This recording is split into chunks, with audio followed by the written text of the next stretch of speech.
Paz e luz a todos. Hoje nós vamos falar sobre a comunicabilidade dos espíritos, ou seja, dos espíritos encarnados que possuem um corpo físico e dos espíritos que já retornaram à pátria espiritual, que não possuem mais um corpo físico, se encontram com o seu verdadeiro corpo, o espírito. Como sempre, nós vamos aqui ler uma historinha. O tema de hoje: compromisso com o bem.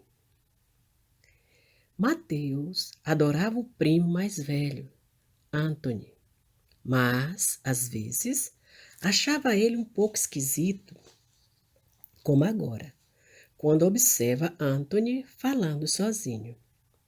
Dessa vez, Mateus não se conteve. Tava falando sozinho, cara. Não, respondeu calmamente o primo. Estava falando com uma amiga, Clara. Mateus fez cara de que não acreditou, pois não enxergava ninguém. Anthony percebeu a descrença e explicou. É que ela já desencarnou. O corpo físico dela morreu, mas o espírito continua vivo. E por que você vê ela e eu não? Mateus continuava com dúvidas. É que eu sou médio vidente. Médio, continuou o primo, é quem se comunica com espíritos desencarnados, ou seja, pessoas que já morreram. Anthony percebeu o interesse de Mateus e continuou. Quem enxerga os espíritos é chamado de vidente, mas há outros tipos de médios, como aqueles que fazem cura, que apenas ouve a voz dos espíritos, mas não enxerga, e também aqueles que psicografam mensagem, ou seja, escrevem aquilo que os espíritos ditam. Você já ouviu falar de Chico Xavier? Uma vez vi uma reportagem sobre ele na TV. Chico Xavier, além de ser uma pessoa que fez o bem durante toda a sua vida, foi um grande médium. Psicografou mais de 400 livros e centenas de mensagens. Mensagens? Mensagem de quem? Mateus realmente se interessou sobre o assunto. Mensagem de espíritos como Clara, que já desencarnaram. Muitos mandam notícias aos parentes e amigos, comprovando que a vida continua depois da morte do corpo físico.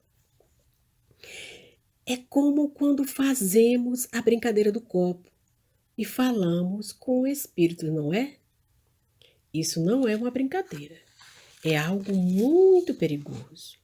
Você sabia que assim chamam espíritos desocupados, brincalhões e ignorantes, que podem se ligar aos participantes dessa tal brincadeira para intuir no caminho do mal, da preguiça, das brigas, das drogas.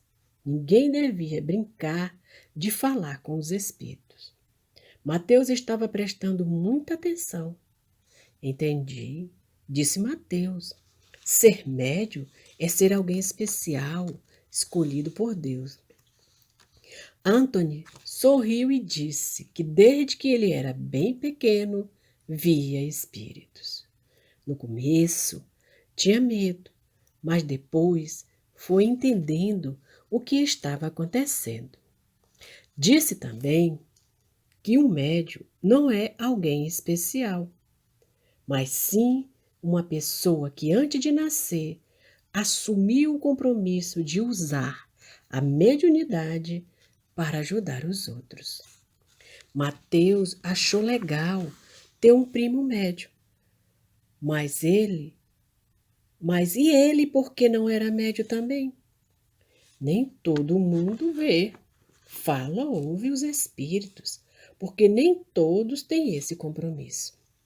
Mas pode-se dizer que todas as pessoas são médios, porque todos têm a oportunidade de perceber as intuições para o caminho no bem enviadas do seu anjo de guarda, seu espírito protetor. A oração nos prepara para perceber esses conselhos tão importantes em nossa vida. Assim, nessa conversa, Mateus aprendeu muito sobre mediunidade. Anthony prometeu emprestar ao primo um livro que conta sobre a vida de Chico Xavier, para que ele entendesse que se comunicar com os espíritos é algo sério, que exige responsabilidade, mas que também é uma das manifestações da bondade de Deus, pois permite que saibamos mais sobre os desencarnados e o mundo espiritual. Essa historinha é de Cláudia Smith, do Grupo Espírita Seara do Mestre. Então, a historinha de Mateus nos fala de de mediunidade, da forma como a gente pode se comunicar com aqueles que já retornaram à pátria espiritual. Sabemos que essa comunicação dos espíritos, que não possuem o corpo físico, conosco que aqui estamos na Terra, não é recente. Ela é muito, muito, muito antiga. Moisés, quando guiava o povo pelo deserto, 40 anos, proibiu que eles evocassem os espíritos para se comunicar com eles. Por que ele proibiu Moisés? Ele proibiu o abuso daqueles que mantinham esse intercâmbio. Por quê? Porque eles usavam esse intercâmbio para fins frívolos ou para a solução de problemas pertencentes à esfera das decisões dos homens. Ou seja, assuntos que era para nós decidirmos, nós buscávamos a comunicação com os espíritos da outra dimensão. Diga-se de passagem que o espiritismo não proíbe nada. Apenas desaconselha o intercâmbio mediúnico para esses mesmos fins frívolos que Moisés proibiu. Porque nós temos o livre-arbítrio para tomarmos as nossas decisões. Deus nos deu isso. Então, por que nós vamos evocar os nossos irmãos, o nosso anjo guardião, o Espírito Superior, para perguntarmos sobre o futuro ou sobre o passado? Com qual interesse? Não nos importa saber. Até porque nós, quando estamos no corpo físico, nós temos o véu do esquecimento do passado. Exatamente para a gente não adoecer do ponto de vista físico ou espiritual. Nós podemos entrar aí num processo obsessivo, nós podemos nos desequilibrarmos, descobrir o que fomos ou o que fizemos para a nossa família. Por isso o véu do esquecimento. Esclarecer que os espíritos superiores não se envolvem nesses assuntos nossos. Os espíritos frívolos e desocupados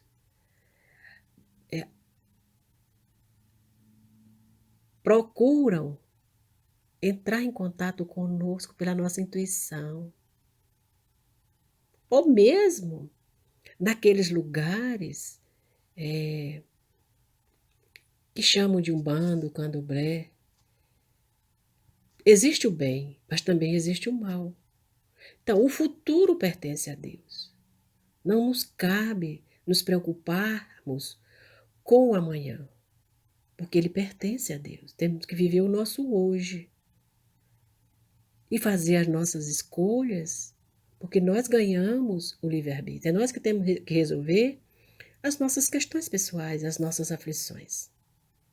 Mas nós nunca estamos desamparados, porque Deus está conosco, Jesus está conosco.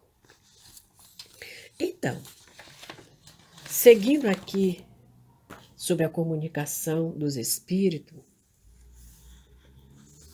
nós sabemos que existem dois mundos, e esses dois mundos são paralelos. É o mundo físico, planeta Terra, qual nós nos encontramos, e o mundo dos espíritos. O mundo material, composto de espírito encarnado, e o espírito formado pelos espíritos desencarnados. O espiritual é formado pelos desencarnados. Para conhecer as coisas do mundo material, Deus deu ao ser humano 5 sentidos: a visão, a audição, o paladar, o olfato e o tato. Para perceber o mundo espiritual, ele nos deu um 6º sentido, que é a mediunidade. Assim como pelo olfato, sentimos o aroma da flor, através da mediunidade, é possível perceber a presença dos espíritos. Aqueles que possuem mediunidade são chamados de médiuns. Toda pessoa que sente no grau qualquer, a influência dos espíritos é considerado um médium. Podemos dizer que todas as pessoas são mais ou menos médios.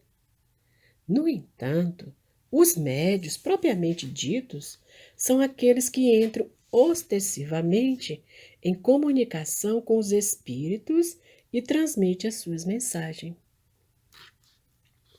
A mediunidade pode se manifestar nas crianças, nos idosos, nos homens e nas mulheres, seja qual for o seu grau de desenvolvimento intelectual e moral, pois ela não constitui privilégio exclusivo de ninguém.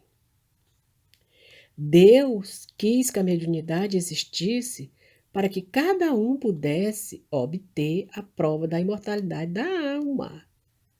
Ou seja, quem morre é o corpo, o espírito é eterno. Por meio da mediunidade, os espíritos podem nos trazer notícias de como vivem no mundo espiritual. A mediunidade não é uma brincadeira, nem um talento. Não pode tornar-se uma profissão. Ela não existe sem a ajuda dos espíritos. Portanto, um médium não pode cobrar por uma cura realizada.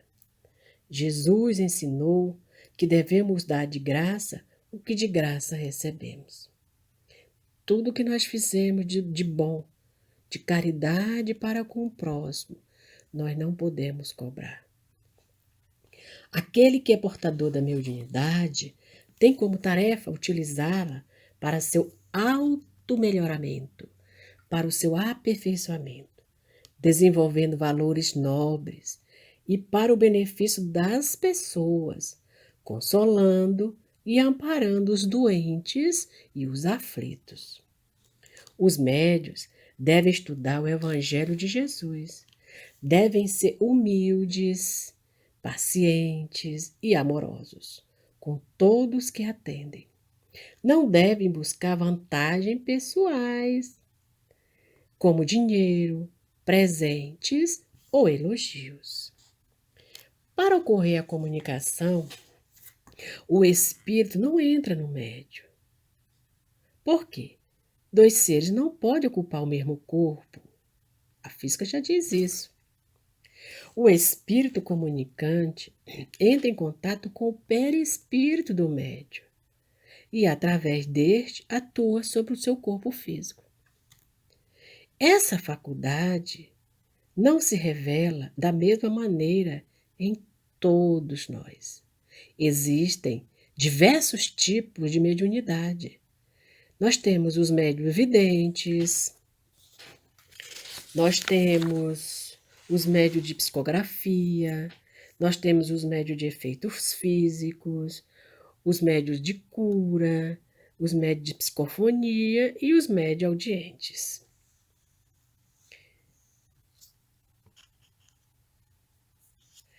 A mediunidade, como nós já dissemos, é uma faculdade antiga, tanto quanto o homem. O espiritismo, portanto, não é a criação moderna. Os antigos o conheciam muito bem. Na Bíblia existem diversos fatos mediúnicos lá registrados. Entre eles, no dia de Pentecoste, quando estavam todos reunidos, ou seja, todos os apóstolos reunidos, converteram-se em médiuns notáveis. Os mensageiros espirituais do Senhor, através deles, produziram fenômenos físicos como sinais luminosos e vozes diretas, inclusive fato de psicofonia e de xenoglosia, ou seja, falar em diversas línguas, pois os ensinamentos do Evangelho foram ditados em várias línguas simultaneamente para os israelitas de diversas regiões. Então, já vimos que os médios são os intérpretes incumbidos de transmitir aos homens os ensinos dos espíritos. E que mediunidade é o conjunto de faculdade que permite ao ser humano comunicar-se com o mundo invisível. E com que objetivo a providência divina dotou alguns indivíduos da mediunidade de uma maneira marcante? É uma missão da qual são encarregados. São os intérpretes entre os espíritos e o homem. Se é uma missão, por que não é privilégio dos homens de bem? E por que é dada às vezes a pessoas que não merecem nenhuma estima e que podem abusar dela? Ela lhes é dada porque precisam dela para o seu próprio melhoramento, a fim de que estejam em condições de receber bons ensinamentos. Se não aproveitar, sofrerão as consequências. Jesus falava de preferência aos pecadores, porque dizia, era preciso dar àqueles que não têm. Ou seja, oportunidade a cada um.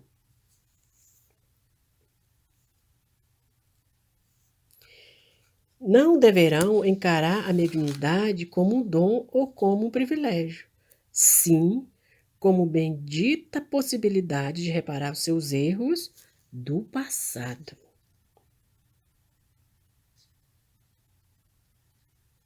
Não devemos esquecer da sintonia que existe do médium em relação aos espíritos. Isso é muito preocupante. Por que o médium tem que vigiar, tem que estar em oração, tem que estar sempre trabalhando em benefícios dos carentes, dos necessitados, se envolver em atividade do bem? Porque se o médium entrar em sintonia com espíritos malfeitores, ainda que gostam de fazer maldade, ou então os espíritos zombeteiros, né? Espíritos que querem desviar o médio do caminho dele, por meio da sintonia. Todos nós temos que nos preocupar com os nossos pensamentos. Quem nós estamos sintonizando? Se são espíritos do bem ou se são espíritos ainda voltados para fazer o mal.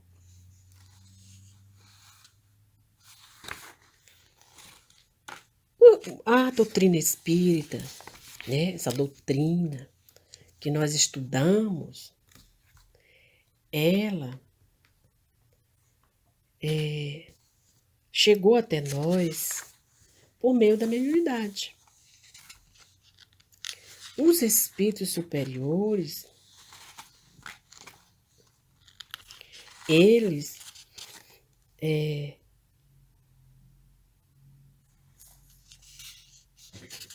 intuíam o codificador da doutrina. Vamos ver.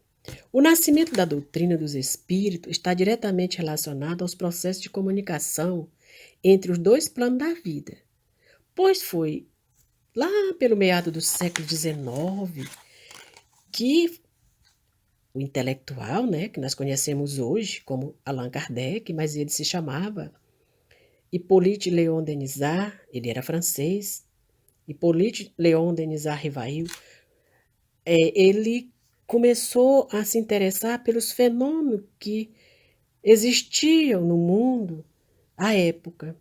E estes fenômenos davam conta de uma comunicação entre planos diferentes, mediadas por meninas em tenra idade. Olha só.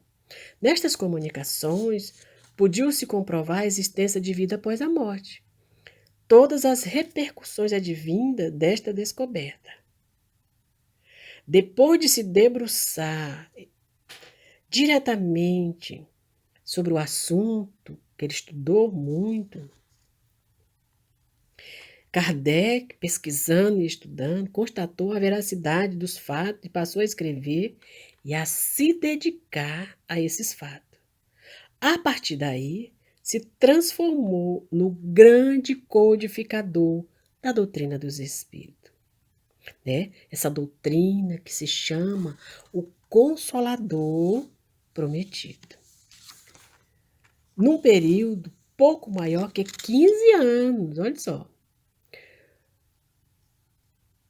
E trouxe à tona uma vasta obra que fundamenta todo o conhecimento espírita, o chamado Pentateuco espírita, que pode ser compreendido como a estrutura dessa religião, ou seja, dessa doutrina, que na verdade deve ser entendida mais do que como uma ciência, como um conjunto que envolve, além de religião, uma ciência e uma filosofia. Então, a doutrina espírita tem aspecto religioso, científico e filosófico.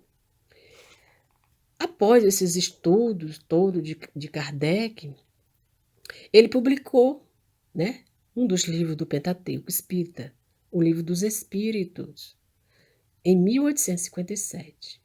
Depois veio o Livro dos Médios, em 1861. E é exatamente o Livro dos Médios que vem tratando da mediunidade, dessa comunicação que nós temos com aqueles que já partiram e estão na casa verdadeira, né? Na casa espiritual. Veio o Evangelho segundo o Espiritismo, em 1864. O Céu e o Inferno, em 1865. E a Gênese, em 1868. Todas essas obras foram escritas de forma mediúnica. Foram ditadas por espíritos iluminados para que médios encarnados reproduzissem. Trouxesse para o mundo material informações importantes para a compreensão da vida. Estas e muitas outras podem ser descritas como livros psicografados. Então, nós temos os livros de Emmanuel, os livros de André Luiz, de Luiz Sérgio. Nós temos vários livros que nos trouxeram informações de como é a vida no mundo dos espíritos para nós. E nós temos também, todos nós conhecemos, né? E se não conhecemos, já ouvimos falar de Chico Xavier, o maior médium de todos os tempos, considerado por muito como a reencarnação do codificador da doutrina espírita, Allan Kardec. Ele psicografou mais de 400 livros. seu trabalho em mais de 70 anos de trabalho. Contribuiu para que passássemos a conhecer o significado mais íntimo da vida humana através das obras de André Luiz, que foram psicografadas por ele. Então, nós, por meio da doutrina espírita, por meio da comunicação com os espíritos desencarnados, nós agora temos a certeza que ninguém morre, que o espírito é eterno, que a doutrina espírita é o consolador prometido por Jesus, né? Que nos consola, que nos orienta, que nos ajuda a pensar, porque nós já sabemos quão grande é a bondade de Deus para conosco. As crianças que veem, que veem espírito, que ouvem, não deve ter medo. Temos que buscar a oração, temos que procurar falar com nossos pais, dizer para eles, né, para que os nossos pais busquem orientações para nos ajudar. E o médium, né, seja criança, seja o adulto, ele tem que ficar longe dos holofotes, né, como a gente diz, ficar longe de elogio, de se envolver em escândalo, de trabalhar para o bem, de buscar levar esse amor que o Cristo veio nos falar dele, mostrar o seu amor para nós, conosco, para conosco.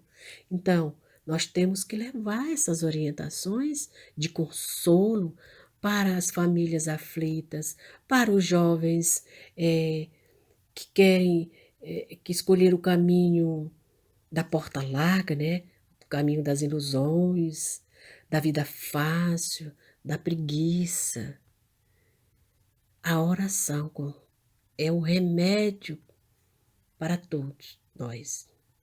E o amor acima de tudo. Porque quem ama a Deus sobre todas as coisas, ama o próximo. Então, se eu não quero que faça maldade para mim, eu não vou fazer para o próximo. E Jesus está aí. Veio à Terra, trouxe a sua mensagem de amor, falou do processo de desencarnação, de reencarnação, da vida após a morte. E isso é normal. Nós não devemos ter medo, porque nós estamos sempre amparados por Jesus, pelos espíritos amigos, pelos nossos anjos guardiães que nos amam tanto. Que Jesus nos abençoe a todos.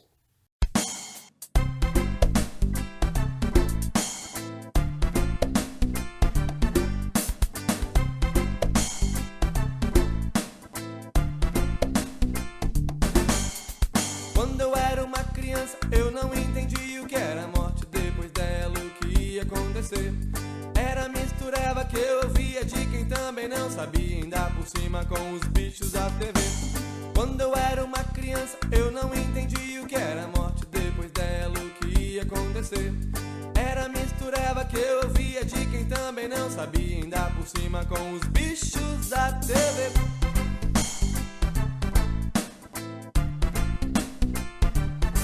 Será que existe mesmo a dona morte? Será que existe mesmo a tal da morte? Aquele bicho feio com uma foice na mão. Será que eu acredito? Será que não?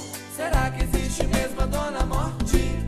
Será que existe mesmo a tal da morte? Aquele bicho feio com uma foice na mão. Será que eu acredito? Será que não? Quando eu conheci o espiritismo, quando eu conheci a revelação, descobri que